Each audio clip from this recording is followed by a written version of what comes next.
Welcome to the Rebellion Brewing Podcast. I'm your host, Matthew Barton. Today I'm sitting down with Megan Trenholm from Malty National Brewing. You may have seen her at Malty's taproom pulling pints or helping out the breweries, maybe doing a little paperwork, or maybe you've met her at the Lady Rebels Beer Club, which she co-hosts with one of our brewers, Vanessa Owen. Personally, I'm a big fan of what Malty National's doing. They're always coming out with new and different beers, ranging from tasty New England IPAs to these really rich brown ales, and they have the best names for each of their beers. It makes me wish I was a little bit more creative. They've got beers like Spruce Willis, James Brown Ale, Duke of Earl, and Surreal. It was a beer they made with Cinnamon Toast Crunch cereal. And they recently started canning, and they've always got something new coming on tap. So you should always remember to bring a growler with every visit. Megan, welcome to the show. Hi, thank you. How's it going? Good. That was quite the intro. Well, you guys deserve it. Yeah, thanks. I will say we have been canning for a year now. Has it been a full year? Yeah, 1 year of carpal tunnel, artisanally made, 1 can at a time, canning, yeah. That does feel new to me still. Yeah, well, we've increased the amount, like the demand has gone up, so we are canning more, yeah. That's fantastic. Yeah. I think everybody is now taking their run in Regina at doing canning. Yeah, and I think people are at the scale that they need to be too. Like, we are 1 can at a time because we are a 10-barrel setup, and so we can't, like, we are realistic about expectations, I think. So before we get too far into the Malty National discussion, let's talk about what we're drinking today. Yeah. Oh, the phone went off. So let's talk about what we're drinking today. Good Spirit Classic Rootbeer Kombucha. Yes. Have you had this one before? Not this flavor. I have a real deep love affair with their vanilla grape flavor, like to the point that I don't want to try anything else. So I'm forcing myself to try something else. This has a really nice smell. Is that vanilla? Probably have a better nose than I do. Right now I do. Hey! Should mention now, we're doing kombucha today because I can't drink right now because I'm pregnant. So so we're having kombucha. Congratulations. Thank you. We're very jazzed. But this is... And this is baby number 2. Yeah, number 2 for us. We're going like head to head, 2 versus 2. We'll see how it goes. Well, this is, just as an aside, before we get too far into the kombucha, it's funny because Regina, 2 degrees of separation, it's not 6. I went to high school with your brother, which I've mentioned. Yeah. And I also got to work with your dad when I worked in government. Yeah. So it's kind of weird. Now I get to work with a third Trenholm in the craft beer scene. Yeah, I think you were also 100 years ago I think the first time I ever played Risk, I think you were there. Did I behave very badly? No, I think you were with like Andre Prue. I know Andre. Yeah. I think we played Risk together like a decade, no more than that, like 15, 20 years ago. And I didn't behave badly? No. I must have been winning. Yeah. No, there was another woman there, and we were the last 2, and so we decided to sign a peace accord. We're like, we're done playing now. This is all. I've had enough. Yeah. So let's get back to this kombucha, because this smells amazing. I really want to taste it. Yeah. Oh, that's so nice. You can really taste the cane sugar. The fermentation that gives it a very different flavor from root beer. Yeah. I was expecting a more rooty root beer flavor. I think I was expecting maybe more of like a sarsaparilla experience, maybe a more herbal flavor, but this is like bang on root beer. You think it's bang on root beer? Like in my mind. The after flavor I think is where I get the fermentation flavoring, but like the initial on the tongue, it's maybe a little sweeter.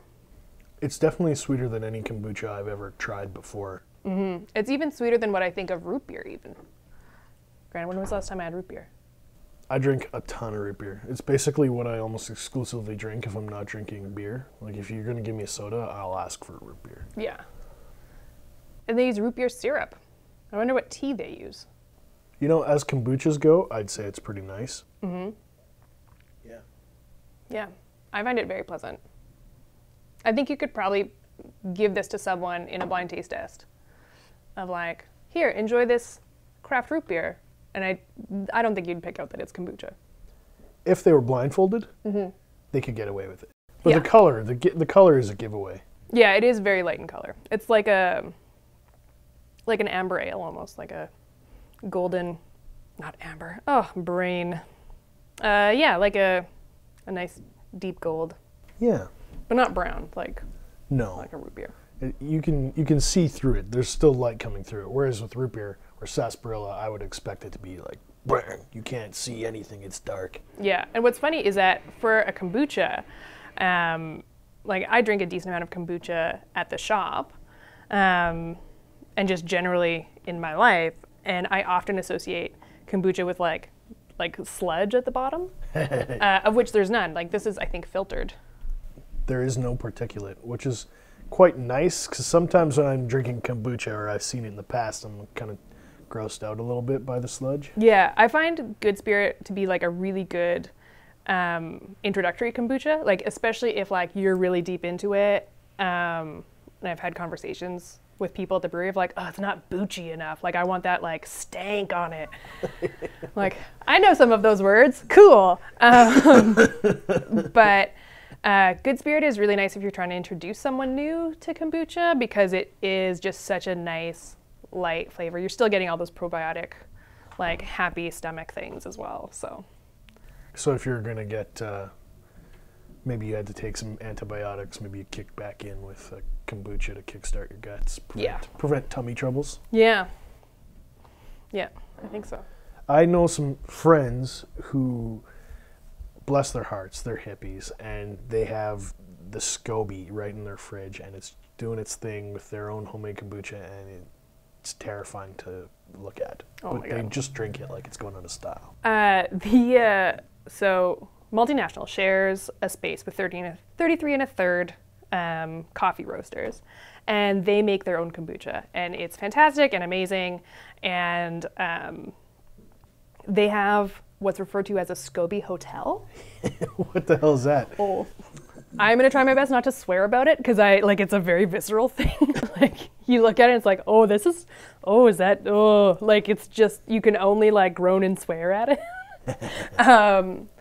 And it's like a industrial, like 20 or 30 liter like container with all of their SCOBYs, because every time you make new kombucha, like the SCOBY grows.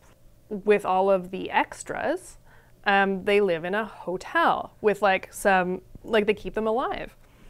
And so like that thing on the top, just imagine like a 20 liters of it. That's really gross. Oh yeah, you should come back and check it out. It's like disturbing, but like beautiful and amazing, and like, oh, isn't nature fantastic that can happen? But it's a lot. I really love 33 1/3 coffee. I just picked up a bag from the farmer's market of their Mexican blend. Oh yeah. And my wife, she loves a really lighter coffee, and I usually go dark, so we maybe get a little something in the middle. But this is a lighter roast, and 33 1/3 did an excellent job. Oh yeah, they are like, I feel like I'm becoming more of a coffee nerd just through proximity to them. Like they do less cupping now at the 15th location now that they have the 13th Avenue location, and that's where their roaster is. When they would do cupping, which is like, for those who don't know, is like super intense coffee tasting and like blind tasting, and you don't filter any of it. The only way I can describe it is if you think of like the most hoity-toity like wine taster who like takes in wine with a bunch of air and then they do that like bubbly thing in their mouth. Yeah. It's kind of like that. So they're trying to like aerate the coffee in their mouth. Anyway, it's a very, very interesting process.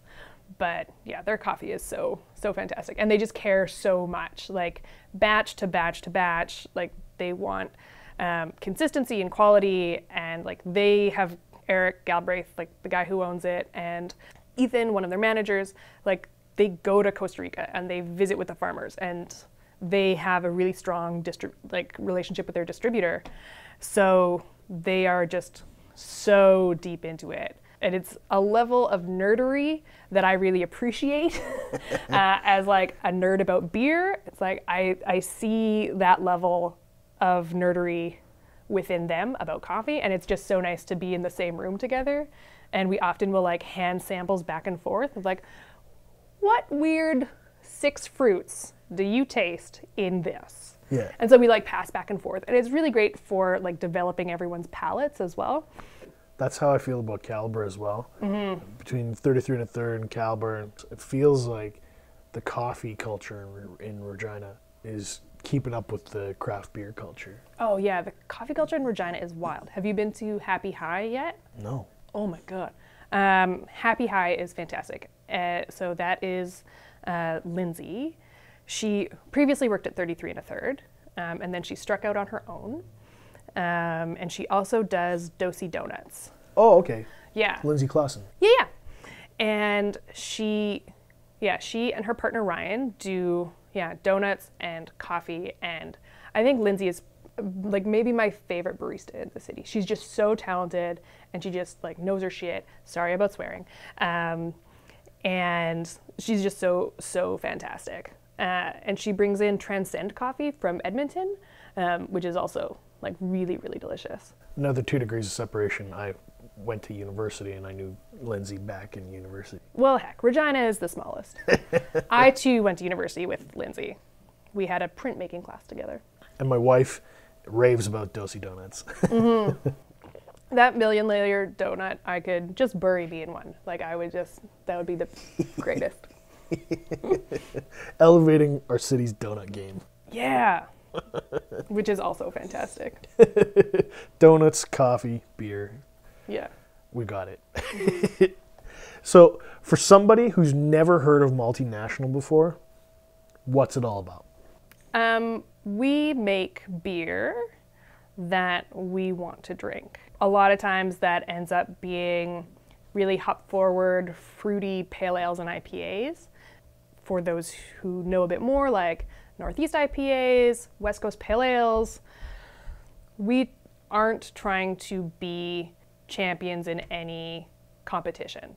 So we make beers that sort of live in between styles, or we throw a bunch of things in the bucket and see what comes out, and we give it a dumb name and see if people like it. And that also involves like a lot of increasingly beers with an increasing amount of lactose. To my detriment and my eternal sadness. Yeah, sorry, vegans. Yeah, really fruity tropical pale ales, IPAs. We've been trying to perfect our brown recipe. We have a brown right now called Murphy Brown Pale Ale, which came out really light, which is like a brown for the summer. Like it only came out to, I think, 3.6%, like so super low alcohol content. And it's just like light and refreshing. Stouts tend to be a little bit more desserty, as opposed to like, you know, the first time you have a Guinness, it's like, oh, this is a steak in a cup. Ours are more like, oh, this is dessert. You can have that after a meal. They tend to be a little bit sweeter. Yeah, I've noticed you guys have a kind of a sweeter profile on many of your. Yeah, we are brewers with sweet tooths. Like the cereal in the mash tun, you guys are pouring whole boxes of Cinnamon Toast Crunch. Like, oh God, I think it's 30 pounds of Cinnamon Toast Crunch, which is just so many boxes. That was nuts. Oh my God. The back of the van for the recycling trip after those brews is just hilarious. Like, part of like cereal, any of the Earl Grey teas, or Earl Grey beers, a lot of that has come from Aaron Brownlee, so we have 3 brewers. Mm-hmm. So we have Adam Smith, Kelsey Beach, and Aaron Brownlee. And Aaron, I think, has a bit more tendency to do some of those like strange and wondrous editions. Yeah, Adam is forever trying to get like the perfect Northeast IPA. And Kelsey does things like spruce tips and like some of the other fun, interesting pale ales. He wants to get like really delicious low alcohol content beers. Yeah, so like we have Saturday Night Light right now that I'm sure like as soon as I finish this podcast, they'll all be out. Like everything we talk about will be gone. Yeah, so it's like light, flavorful, hoppy, but still only like 3.5%. My buddy came back from a trip to Alaska with a spruce tip beer, and he's like, "You've never had it before, you've never had a spruce tip beer, oh, this and that."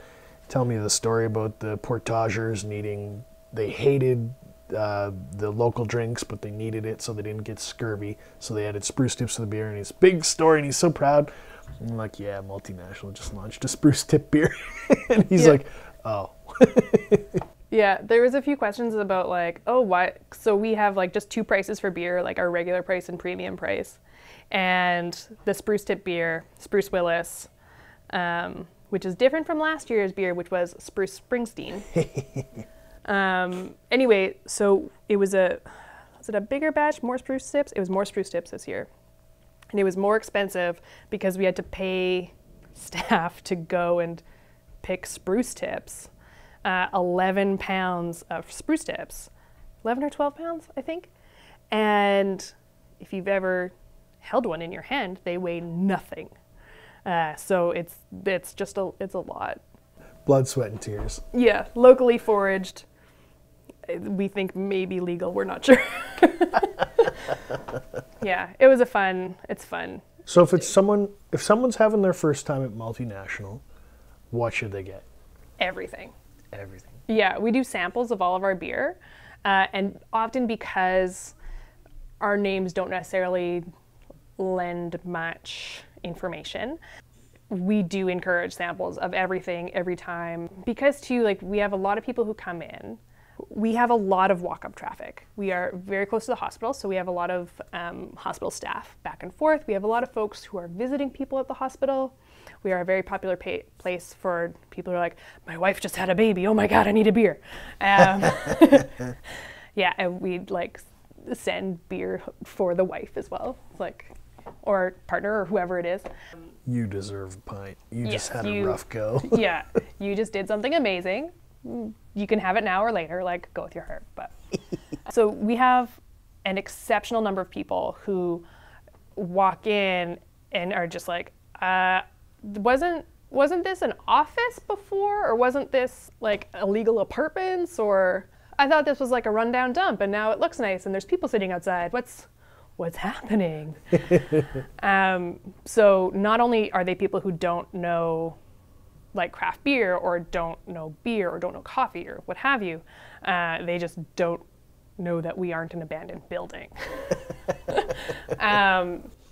which is a fun challenge. The neighborhood is turning over in a big way. I think you guys have specifically been a big part of flipping over that neighborhood. Some people will call it gentrification. We do work hard to support like the neighborhood. Yeah. And they seem to respond to that. Yeah, and it's like all members of the neighborhood as well. Like we help, like if someone's dog is loose, we help catch dogs. If if someone needs a cab called, we call them a cab. Like if they just walk in, like we just try to be helpful and like good neighborhood stewards. I love what you guys are doing with bicycles. Oh yeah. Bicycle repair day. Bring in your bike, we'll help you fix your tire. Yeah, that was a great partnership with Bike Regina, of whom many of them are regulars. Yeah, part of it was because I think Kelsey needed his bike fixed.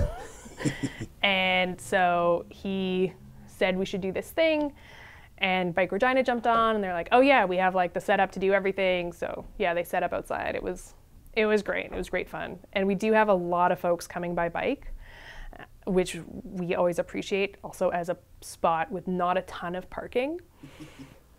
Do you think Malty National is kind of at that stage where it's still a pleasant little secret that everybody's really happy to hold close to their heart and treasure and enjoy? 100%. It's not overdone yet. Like, people are still discovering it.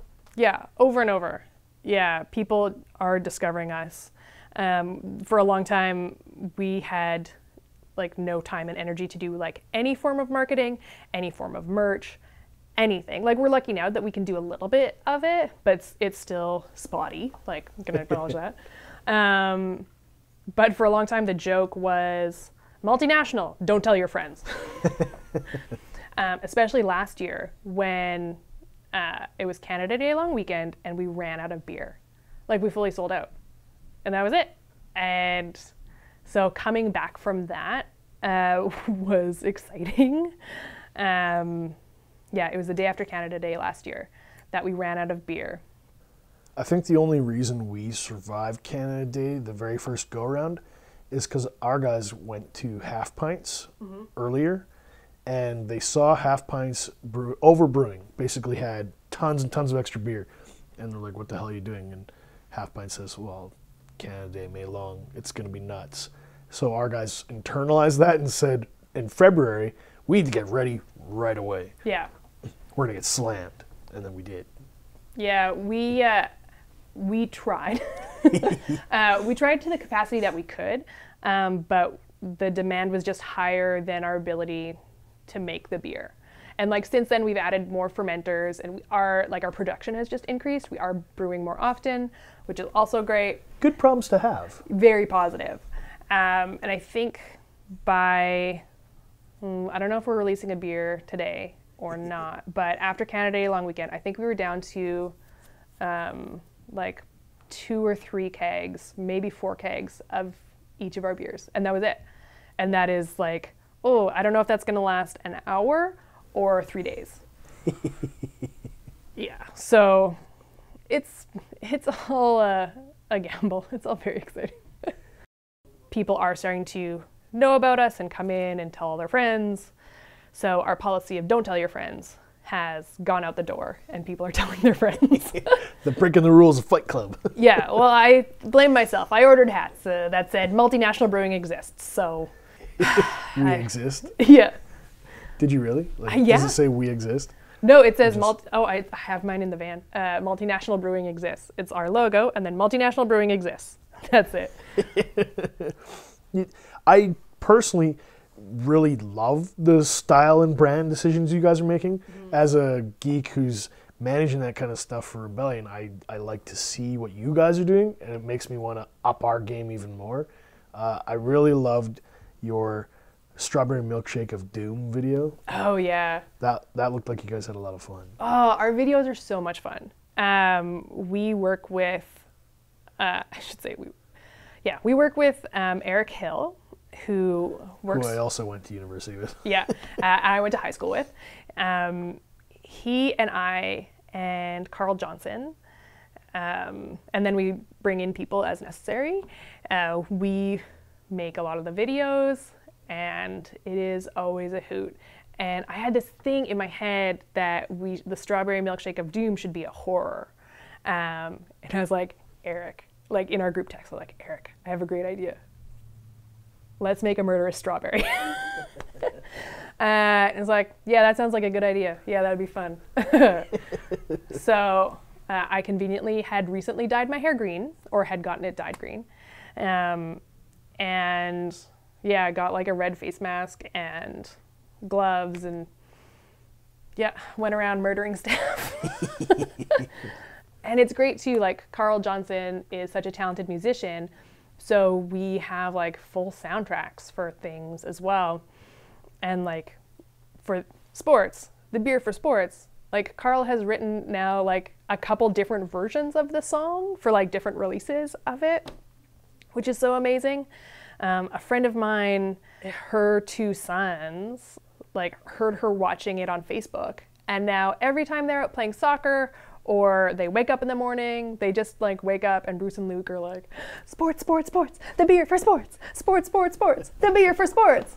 And yeah, it's great to like have that musicianship in-house. We're so lucky. How important is it to Malty to kick into the craft beer scene? Is it we're just here for ourselves, or is it we have an explicit goal? That is a great question. I think slow, conscious expansion is in our wheelhouse. Like world domination, like we're multinational, which is like a little tongue-in-cheek. Like maybe we never get beyond 15th Avenue, or maybe we have 20 locations in a year. Who's to know?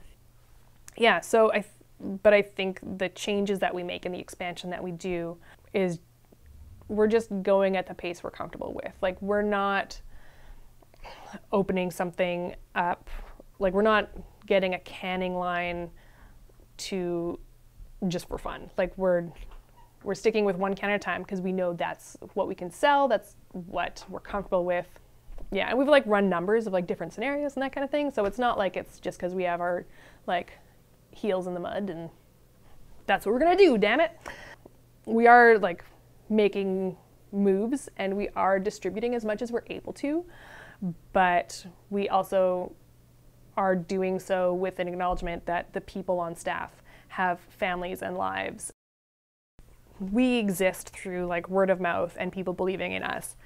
And part of that is like staying small for a while. Like that's what we are for now. Like, and I think for us to get too much bigger or to grow too much, it would be a challenge to keep the thing that's magic and special about us. That authenticity. I don't even know if it's authenticity. It's if like bumbling around in the dark and be like, oh, I guess that's what we did is authenticity, then yeah, bang on. Well, have you heard the phrase that aerodynamically and in the shape of a bumblebee, it makes no sense that it can fly, but it turns out the bumblebee can fly just because it believes it can? Yeah. That kind of sounds what you're touching upon. Yeah, sort of. We fly because we can. We brew because we believe we can. Yeah. That is maybe like a little like more zen than like any of us would come up with. But yeah, pretty much. So what's coming up next for Malty National? Panic. I don't know. I feel like we're just getting through the summer for now. The thing, like my other job is like marketing related, and the thing that we hear a lot is Christmas is coming. Like, so getting ready for Christmas, like just preparing ourselves. And I think we're focusing like just internally to make sure that we're not running ourselves ragged. Self-care. Yeah, interestingly, a friend of mine just sent me a Beaverton article that's one woman's self-care is just crying in public for an hour every day. Anyway, so there might be some more crying in public. At least you can have a beer to soothe yourself after. That's why we have so many gozas. Salty beer. Got to replenish those salts. Well, I want to thank you for coming in today. Thanks for having me. This was lovely. I'm available anytime. Awesome. Yeah, and maybe eventually I'll be able to drink beer too. We'll have to. Yeah. Rebels, thank you for tuning in this week. If you want to find out the latest news about Rebellion Brewing, be sure to check us out on Facebook, Instagram, and Untapped. Thank you for joining the Rebellion.